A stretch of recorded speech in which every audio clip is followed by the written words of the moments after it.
¿Qué pasó con los años perdidos de Jesús? Ah, de una, sí. De una. Ya, cuente todo. Tírate, San Bueno, Bullón. Jesús siempre quería que uno refrescara primero la garganta antes que hablar. Ya es lo que haré. ¿Qué pasa? Ya, venga, venga. Bebida, quiere bebida. ¿Quiere bebida? Les cuento.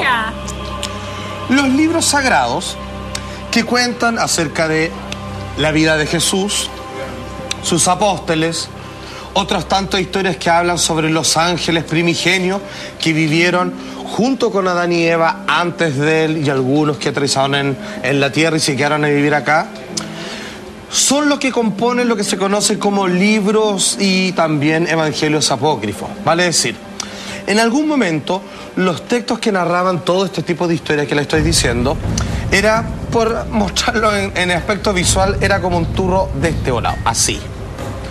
Y en algún momento, por una decisión humana, porque la gente cree que la Biblia es un libro redactado por Dios de comienzo a fin y que alguien le escribió. ¿Y no es así? No, no es así. Son de todas estas historias que han existido siempre, en algún momento se eligieron algunas de ellas, las que vieron que correspondían, las que se pudo confirmar su autenticidad de autor, etcétera, etcétera. Y si yo le digo, el libro original es así, la Biblia es como poco menos que una quinta parte de eso. O sea, es más lo que está afuera que lo que está adentro. Y que tuviera una lógica también. Y que tuviera... Yo no sé, mira, lo que pasa es que aquí a veces...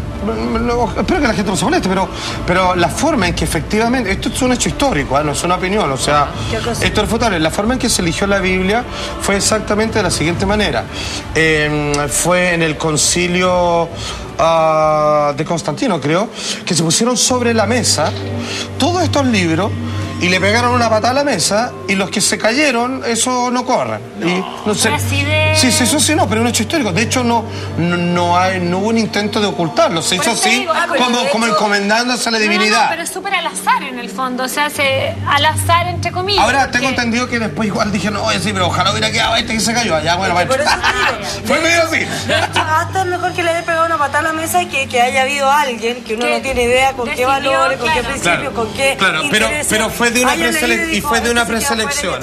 Igual hicieron una preselección, lo pasaron por varios filtros hasta tratar de darle una autonomía. Pero bien, el caso es que dentro de esa historia sí hablan de Jesús entre los 3 y los 30 años, porque en la Biblia está Jesús, está la huida a Betlem, ¿cierto? O Belén, como se le dice, obviamente porque están matando a los primogénitos, como también sucedió con Moisés. Y bueno, y de repente él es guaguita, después crece como niño, comienza a predicar. ¿Qué se ríe? ¿Por qué se cuando se ríe? Que dijo cosas todas.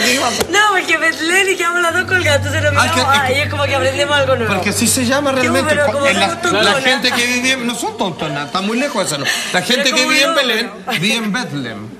Así se llama. Claro. Que como la gente no vive... Venimos de lo tonto, no de la... No, de usted, pero si no son. ¿Cómo puede ser tonto? No hay bueno, ninguna la falta posibilidad. de conocimiento, entonces. No es inteligente saber cosas. Pero un detalle, agudo. Bueno, pero detalle. entonces finalmente ellos comienzan a crecer y hay un capítulo muy interesante que es cuando Jesús obviamente se pierde porque está con su padre, no su padre de que lo germinó, está con José, obviamente. Sí, José, ya. No, José.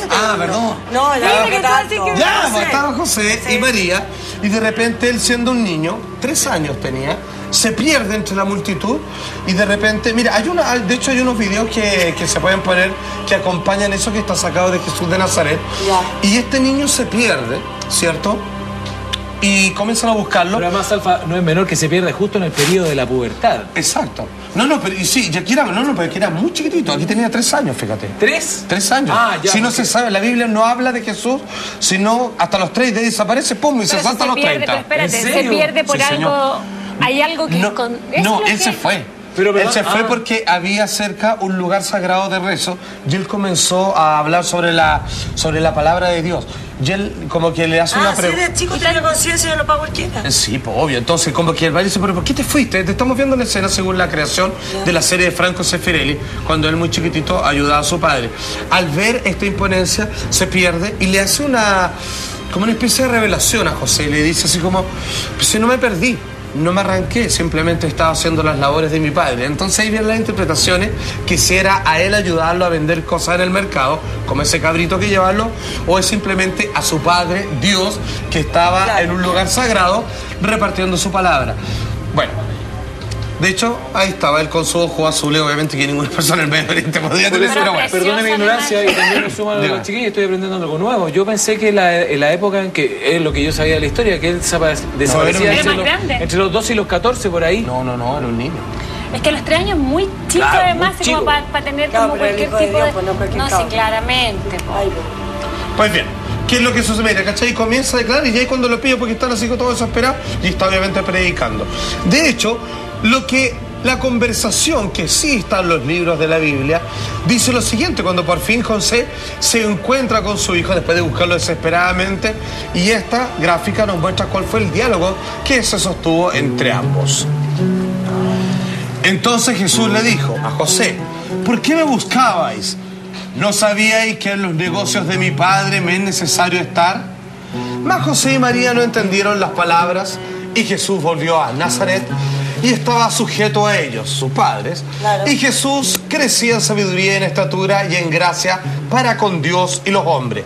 Claro, como les explicaba, con ese capítulo, la vida de Jesús se despide. O sea, hasta ahí nos saltamos completamente hasta que comienzan obviamente los evangelios de los apóstoles, que cada uno de los que tiene el libro, y comienza él ya como adulto, un hombre de 30 años, manejándose obviamente entre las personas, haciendo milagros, predicando palabras y un largo etcétera. Pues bien, ¿qué pasó? Está la comprobación, así, físicamente, porque tú caché que desde los 3 años a los 33 morfológicamente tenía un cambio muy notable. O sea, no te puedes parecer en nada. Escúchame, hay diferencia. ¿Qué personaje? Hay diferencia porque no se sabe con precisión, porque lo que pasa es que sí se sabe que él murió, porque quedó, obviamente, supuestamente está en la Biblia, en los registros, cuando fue puesto prisionero y crucificado, que lo mataron a los 33 años y que él llevaba 3 años predicando, por eso se sabe que volvió a los 30.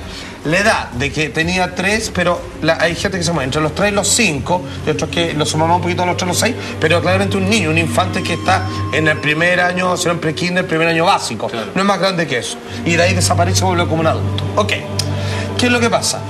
¿Qué pasó con este hombre de aquel entonces? Los evangelios apócrifos se encargan de resolver ese misterio. De hecho, hoy día me estoy haciendo cargo de los evangelios apócrifos. Por ejemplo, la gente que es mormona, que siguen a los santos de los últimos días, ellos tienen su interpretación, y según ellos Jesús vino a Sudamérica, en donde aprendió con una especie de seres sagrados. Ellos interpretan... Elegidos. Claro, es que no es que lo interpretan. Supuestamente, es que es otro tema, pero para hacerla corta, en la época de los pioneros del Antiguo Oeste, un muchacho de 14 años, que él decía tener visiones divinas, le pidió a Dios que por favor, había tantas religiones que cuál era la verdadera, y él le dijo, se le apareció Jesús y Dios en la pieza, y le dijo, anda a tal cerro, suelo y escarba, ya habían unas tablas escritas en oro que era la verdadera Biblia, como que la Biblia que nosotros leemos es falsa y que la verdadera Biblia es la que escribió Jesús cuando estuvo en Sudamérica entre la niñez y los 30 años.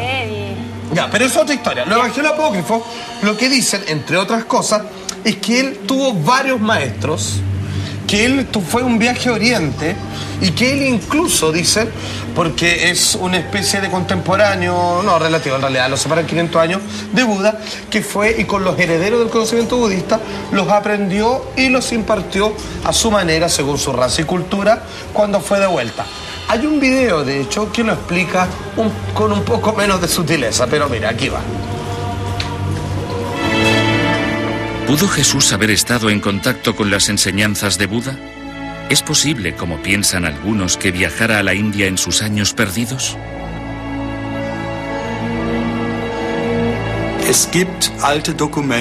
Existen antiguos escritos persas e indios que afirman que Jesús estuvo en la India, aunque no podemos estar totalmente seguros de que fuera. Aún así, la prueba está en sus enseñanzas cuando se comparan con los escritos sagrados del budismo.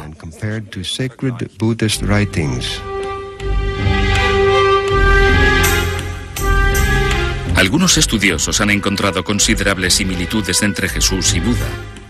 Se dice que, como Jesús, Buda curaba milagrosamente a los enfermos, que andaba sobre el agua o que alimentaba a multitudes con solo unos panes. ¿Influyeron las enseñanzas de Buda en Jesús? Se pueden ver similitudes básicas como la verdad, la no violencia, el amar al prójimo, ayudar a los pobres y a los oprimidos, la frugalidad y la sencillez en la vida, lejos de la ostentación.